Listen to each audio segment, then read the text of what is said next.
نظر ڈالیں گے عالمی خبرنامے پر۔ روس کے یوکرین کے شہروں خارکیو، چرنیف اور ماریوپول پر حملے جاری ہیں، جبکہ دارالحکومت کیف میں بھی لڑائی جاری ہے۔ یوکرین کے صدارتی ترجمان کے مطابق روس کے حملوں میں وینسیا ایئرپورٹ مکمل تباہ ہو گیا ہے۔ غیر ملکی میڈیا کے مطابق یوکرین کے دارالحکومت کیف کے قریبی علاقے ارپن میں روسی افواج کی شیلنگ 3 شہری ہلاک ہو گئے اور ایک پل بھی تباہ ہو چکا ہے۔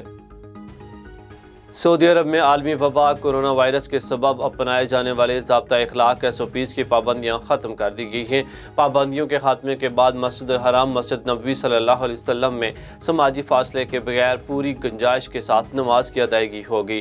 اس کے علاوہ حرم شریف میں عشاء میں صحن، دالان اور چھتوں پر نمازوں کی بڑی تعداد نے عبادت کی۔ سعودی عرب کی فوجی صنعتوں سامی کے CEO نے اعلان کیا کہ ہم سعودی ساختہ ڈرون تیار کرنے کے منصوبے پر کام کر رہے ہیں۔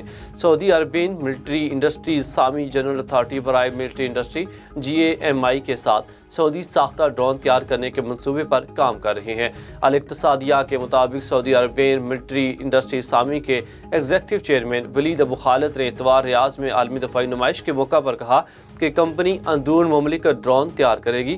انہوں نے کہا کہ 2030 تک 50% سے زیادہ عسکری بجٹ اندرون مملکت اسلحہ کی تیاری پر صرف کیا جائے گا۔ سعودی فیکٹریاں مختلف دفاعی سامان تیار کریں گی۔